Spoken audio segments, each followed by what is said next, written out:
Hey, welcome to another episode of the Coffee Break Podcast, where our mission here is to share business ideas, practices, and strategies while we enjoy a cup of coffee. And today, well, we've got one of our recurring guests.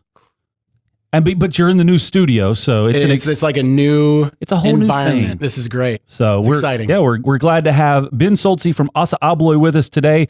We're going to be talking about industry networks. This has been kind of a theme that we've been on for a while, but we're going to talk about that and one of the network groups that you are a part of, the MSC program, what that is and what it all means, and we'll dive into all that right after this.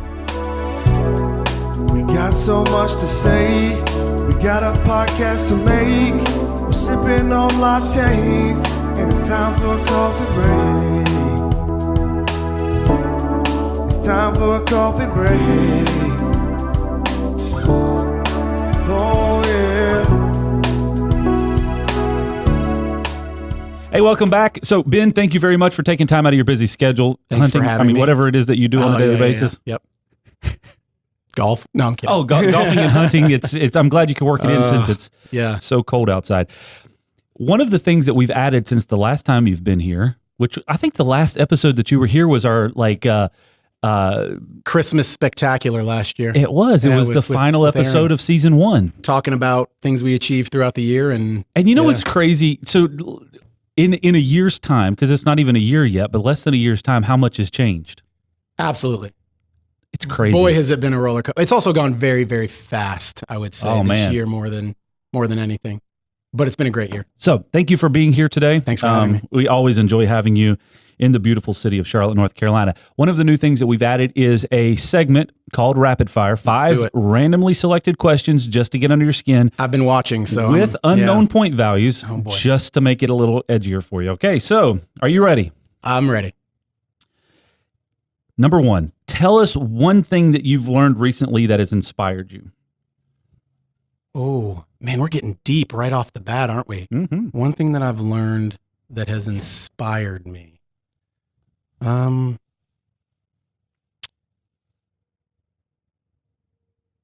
Chad, this is rapid fire. I know it's rapid fire. This is very inspirational is hard to find, and I think so. Something recently that you've learned that's just been like, man, that's awesome.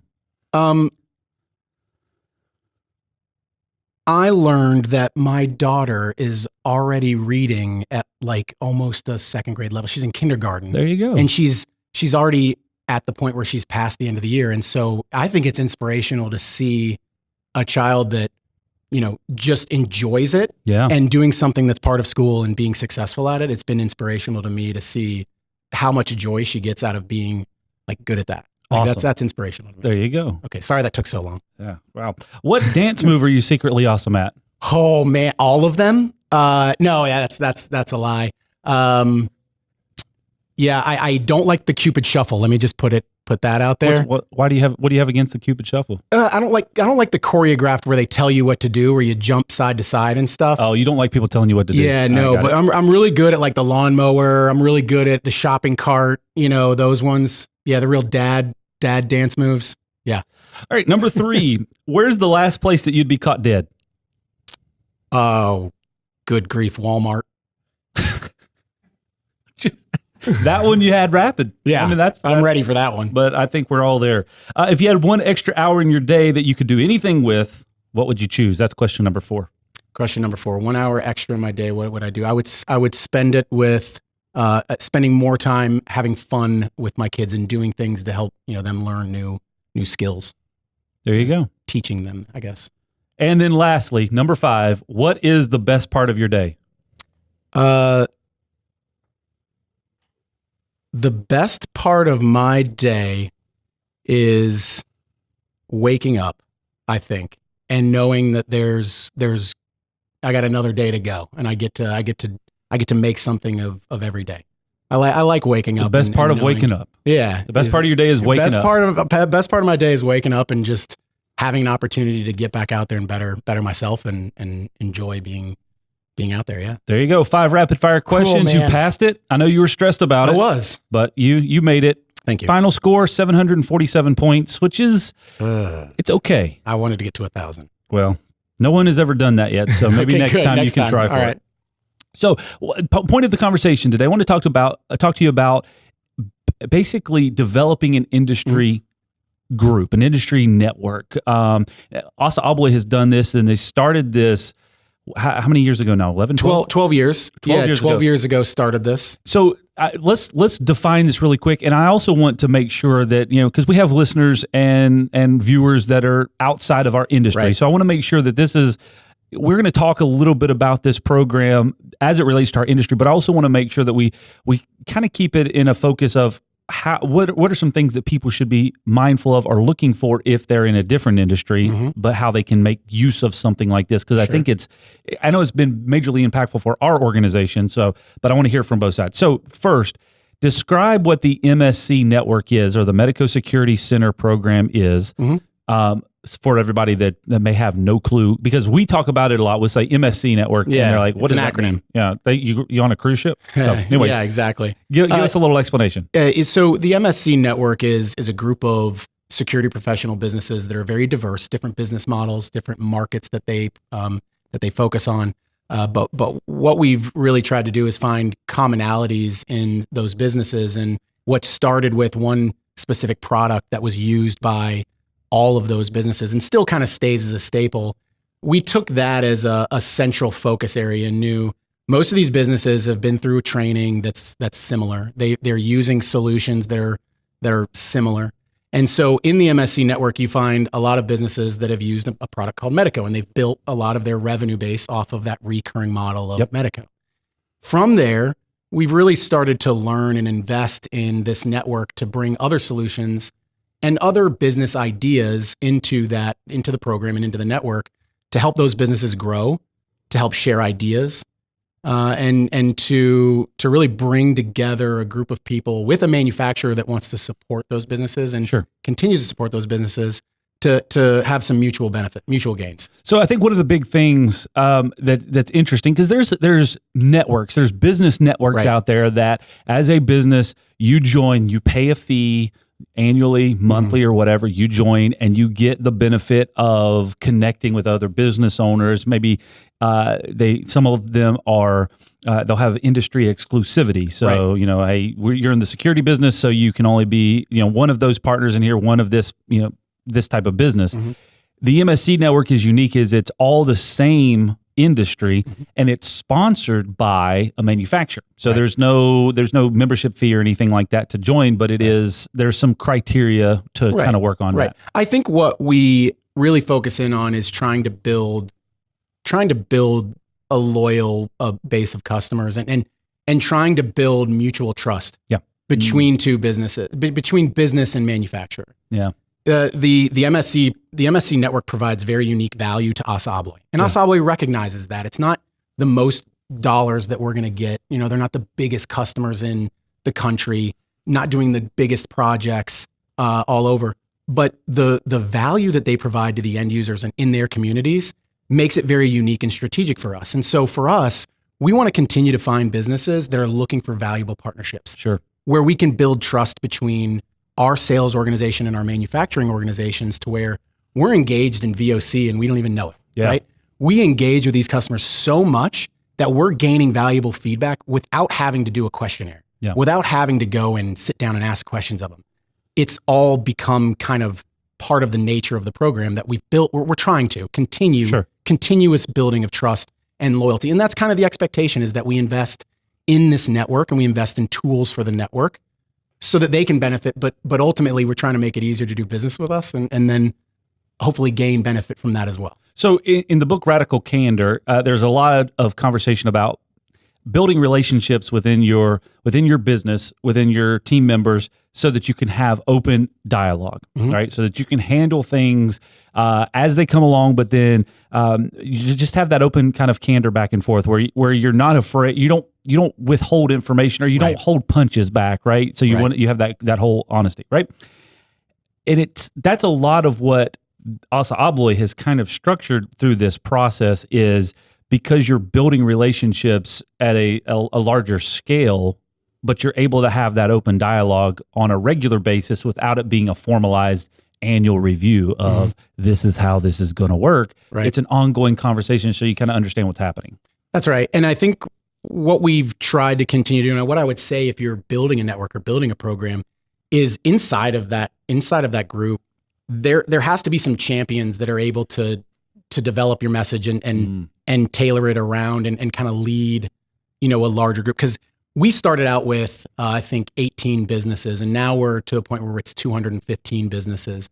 So over that time, going from the intimate, the president of Medeco knew every single one of the MSC owners and was, intimately involved with them, we had to continue to keep that level of intimate communication and connection with a much larger group, with more manufacturers and more people involved. And to do that, we had to find champions within the organization that were able to connect the dots, that understood why we were investing in this group and understood that there was more that we could gain if we knew more about the entire network, and bring that information back and champion it out, but also bring it back into us. Yeah.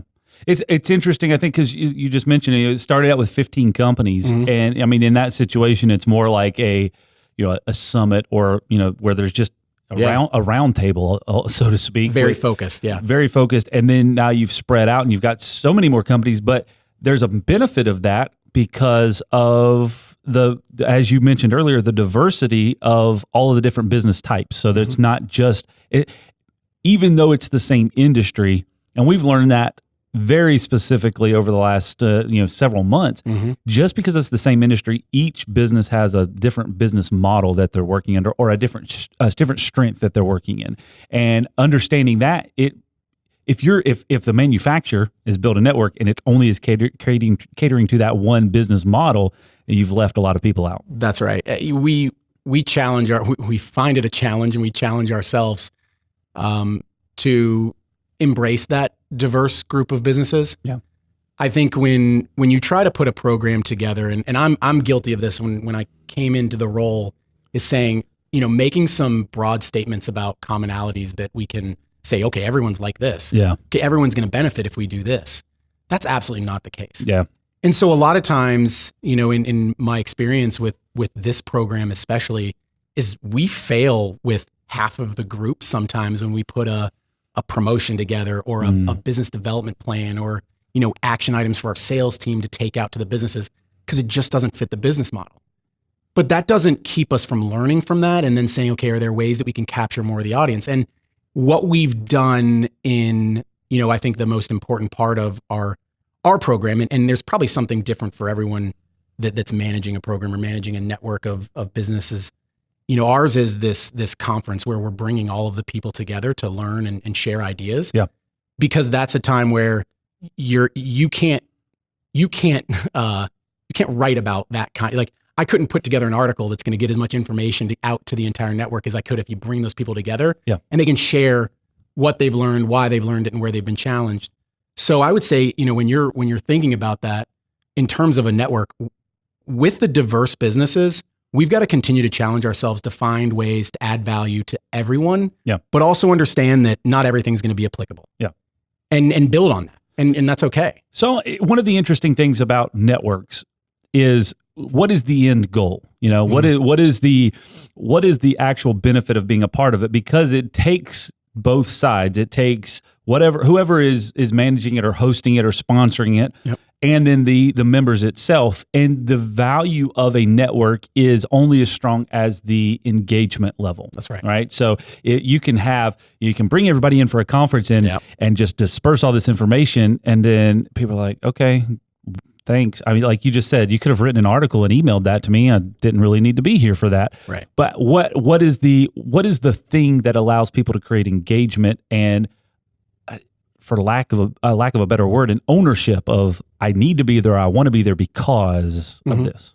I think there's multiple ways that you can do that. For us, I think we do it through, number one is our sales team, our local engagement. Making sure that our local team is bringing to the table the things that those businesses need, because they're the ones that are day in, day out learning about what the needs are of that business and trying to craft the message. So we really rely on that as the first kind of point of engagement. Is you have to have somebody that's going to be responsible for carrying out and executing in that local level. The other one, when we when we started in this business, we learned that little groups inside of the network form themselves. Yeah. And so I know you participate in some of those smaller groups, and we try to cultivate and build, those with the MSC partners. Having time outside of just being an MSC, but being a business owner and not talking about ASSA ABLOY, we want to cultivate that too. Yeah. Because if we're talking about ourselves all the time, it gets pretty old. Mm-hmm. So understanding that if a business can win and we can help those businesses learn about others that are embracing challenge or overcoming things and winning, if we can bring that to the table, it doesn't have to be about us. It could be about operation efficiency. Sure. Right? That doesn't mean that we're going to sell more locks, but at the same time, that business may benefit. And because of it, they may be able to have more revenue at the end of the year. Yeah. They may be more efficient, that they can hire new people or whatever that may be. So I think we've taken that approach that, in these small groups, they need to continue to build inside of the network, but we also need to focus in on like the non us specific topics. So you're creating kind of a platform, a group of people, and then it's more of a business development network that happens to be sponsored by ASSA ABLOY. Yeah, sponsored by, that's a good way to put it. I mean, because at the end of the day, that's the conversation. The root of the conversation is business development. These are business practices. These are things that you're working on to develop, and how are you using this? How are you implementing it? What's your business model? How does that work? By the way, here's a commercial break for ASSA ABLOY, and then get back to the heart of the business development. Right. If we're doing everything right on a day-to-day basis, you should know what's going on with our business. Yeah. If we're communicating well, and I think our biggest challenge is communicating well. We've talked about this how many times? Yeah. We've got to get better at communicating out to the entire network. And so knowing that we're never going to be good at that, sure, I think continues to push us to make sure that we're reaching out with that message. But if we're doing our job right, our MSC partners should know what's going on with ASSA ABLOY. Yeah. And from that allows us to focus in on things outside of that world that help those businesses grow. Well, it's interesting. So, one of the things that I enjoy about the MSC program and a partnership with ASSA ABLOY is just kind of, and I've said this on multiple occasions, the similarities of our organizations, yet on significantly different scales, right? So, ASSA ABLOY has how many employees?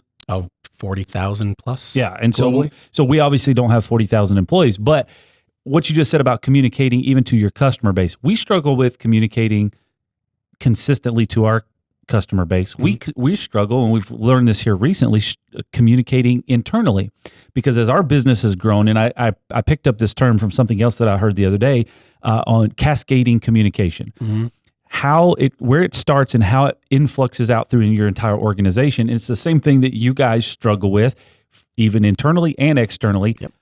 Because there's everybody's kind of vying for noise and priority, and then how does it all combat? How does it all work? And how does it relate to the correct people is a struggle point. But again, the value that I see of a partnership with a company like ASSA ABLOY is I'm like, okay, well, they have the same problem.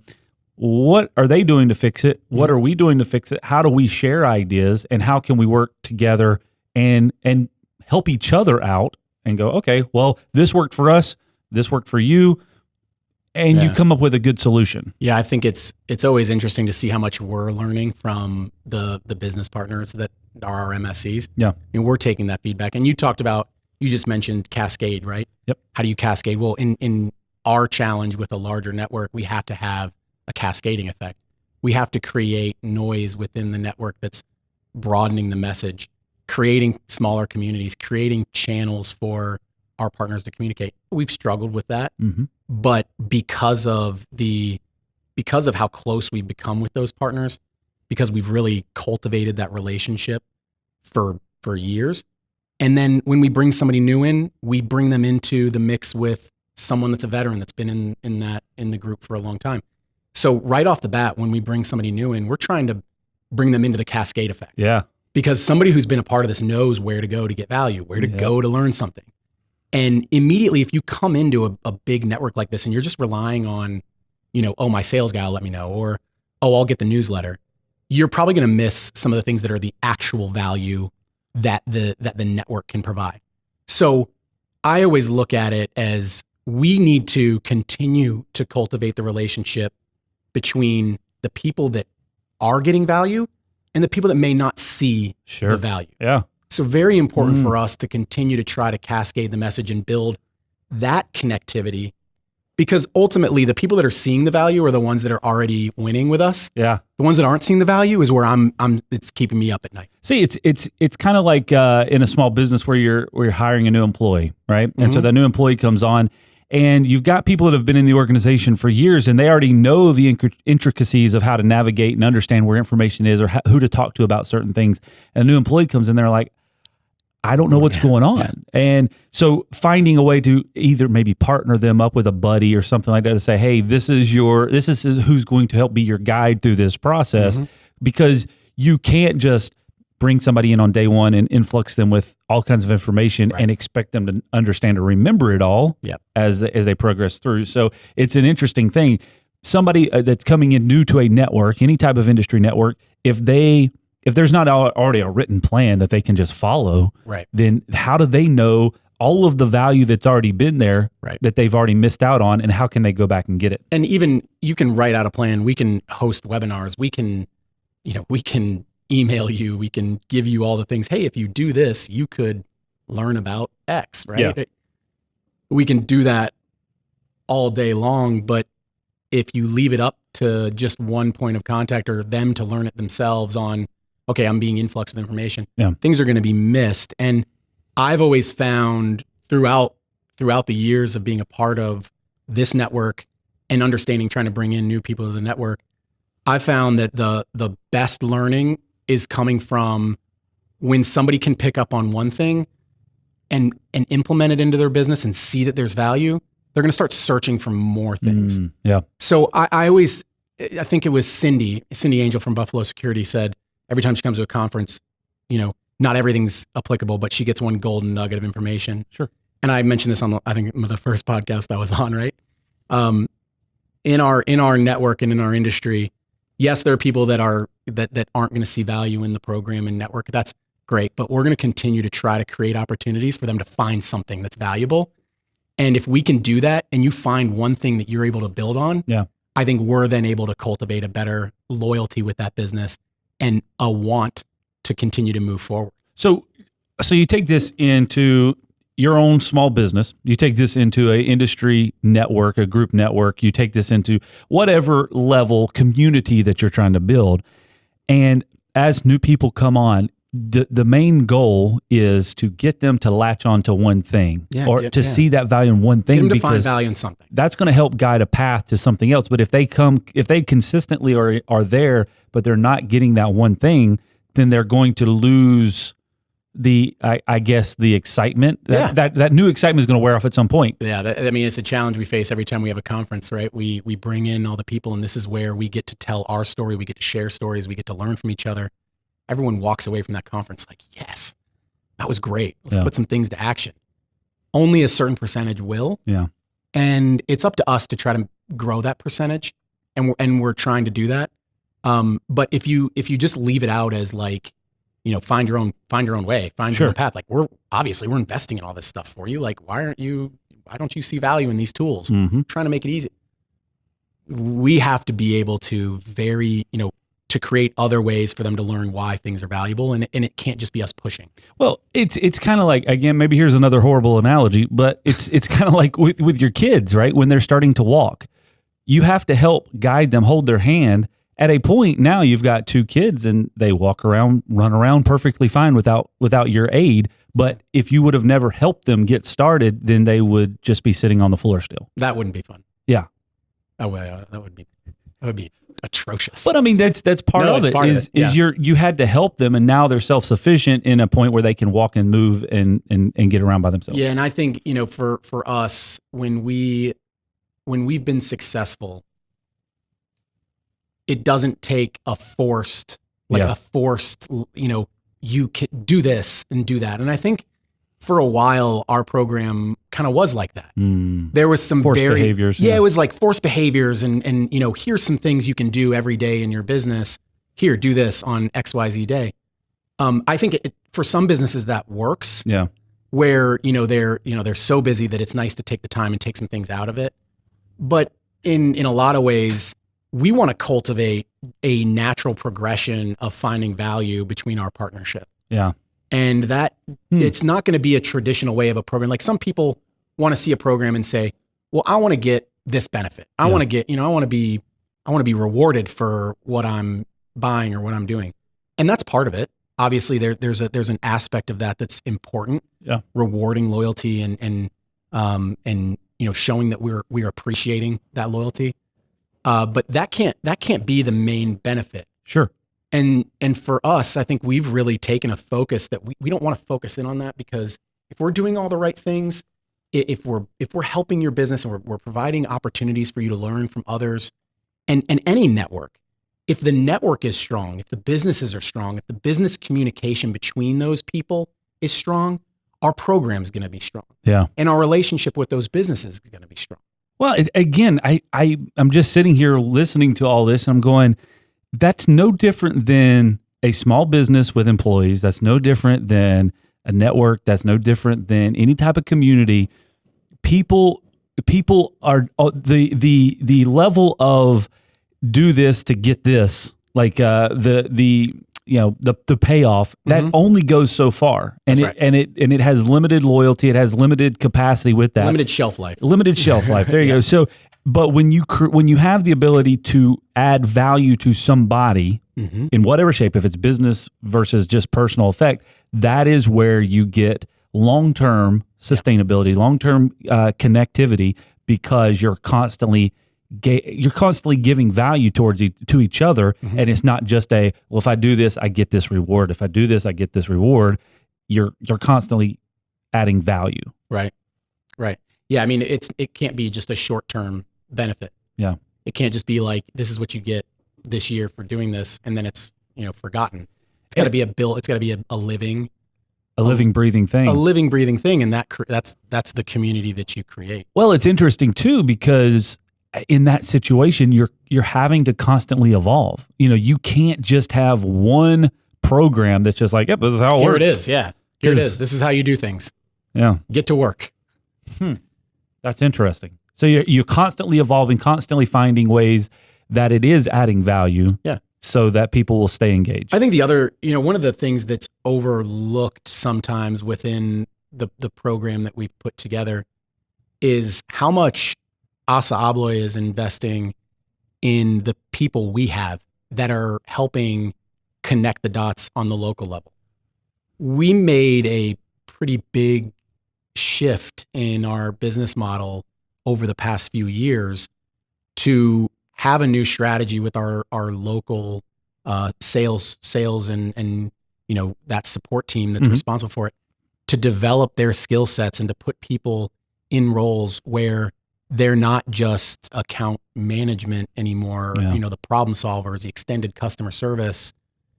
We're trying to create people that are in the local level every day with the businesses that speak that language. Sure. We hired a person, Dean Paulsrud, and recently, and he actually grew up in the industry. Yeah. And I think finding talent that speaks the language, especially in this industry, this security professional industry, there's a lot of things that I'll never understand about it because I didn't grow up in it. And I know that. Yeah. And there's things that each businesses, they think about differently. They process information differently. Bringing somebody in like Dean, who has lived that experience, he loves this channel, he loves this network, he loves this industry. Yeah. You find that passion within somebody, and what he's doing and what's different than what we've had in the past in that role is he's out with the customers and our sales team. Yeah. He's working with those people to help them understand what he's learned. Transfer his knowledge into our sales base so that they can be better at working with our accounts. And also he can be in front of people that may say, I don't see value in what I'm getting from the MSC network. What better person than somebody who is passionate about it and understands where ASSA ABLOY can help be a better partner and where you can go to find value in our program. So somebody like Dean can sit at the table. I was just having a conversation like this with somebody the other day. It's interesting. Dean can sit at the table and he can talk the language to the small business, the owner, the locksmith business. Yep. He can also talk to the manufacturer, and he can talk to the sales team and communicate effectively on all those levels because he has lived those roles, and so he can understand that. I think it's interesting because we find that a lot of times, and this is true with some of the brands that we have out in Phoenix in our electronics, they've relied on this channel for a lot of product feedback. Yeah. I always think it's funny when Dean and an MSC, and he goes in and sees products and they say, oh, this doesn't work right and things. He's having conversations with engineers that I have no idea what he's talking about, but he's so knowledgeable about those things that knowledge shows that there's somebody in a role that cares about those businesses, I think. Yeah. And he understands it. And he's able to translate that back to our product companies because it's not just a sales organization and then a manufacturer. Our manufacturing groups have business development people that are responsible for working with the entire product line. Yeah. We've sold our network as the specialists that understand these solutions to a point where when we launch something, the MSC network is where we go to try to get feedback and try to work things. So having somebody like Dean on the front lines of that, I think is if you have a network and you're managing a network, having somebody that's passionate about that network is probably going to be one of the best things you can do to add value to the program you're trying to build. Yeah. Because he wants to see he wants to see all the businesses succeed too. Yeah. He's invested in that. So a couple of takeaways that I've identified through this conversation so far is identify champions. So you were talking about champions on the customer side, on the members of the network, but also champions on the network side of it, or the program side of it as well. That's right. Right? Understanding different business models, understanding the different business the different members' business models. There you go. That's a good one. So that you can apply to all of those, or that you can work with all of those and not make that message so narrowly focused that you're missing a broad you're missing your audience. Yeah. And then creating value continuously, finding ways to constantly create value so that both parties or everybody engaged in that network is getting that value on a regular basis. And that's the root of creating an industry network. Is that it? That's the three things. How long did it take me to get to this point where we communicate that?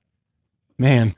I'll share these notes with you. Thank you. Please do. Don't know where that came from. No, it's been a continually learning process. Oh, yeah. And, we were in Toronto a month ago, and my eyes are always opened every time we walk into a new business, and I haven't visited some of those businesses, and walking in, and it's like, wow, we have a challenge, but it's a fun one because there's so many diverse people and organizations in this network. Sure. That you want to engage with all those, and you want to try to make them want to be more of a part of the network, and find ways to bring value to everyone, and show that this is a partnership. And constant communication, honest feedback. Yeah, that's what we're trying to cultivate. That's part of it. That's part of it. Ben, anything else that you want to add? I know that here's your time to plug the conference whenever it's coming up. Oh man, yeah, we're pumped. Get to go back to my home state, Denver, Colorado. I'm really excited. My brother's getting married the weekend before the conference in Boulder. Oh, interesting. So that should be, I'm the best man. So I have to be giving a best man speech right before the conference. But the conference is June 3rd to the 5th in Denver, Colorado.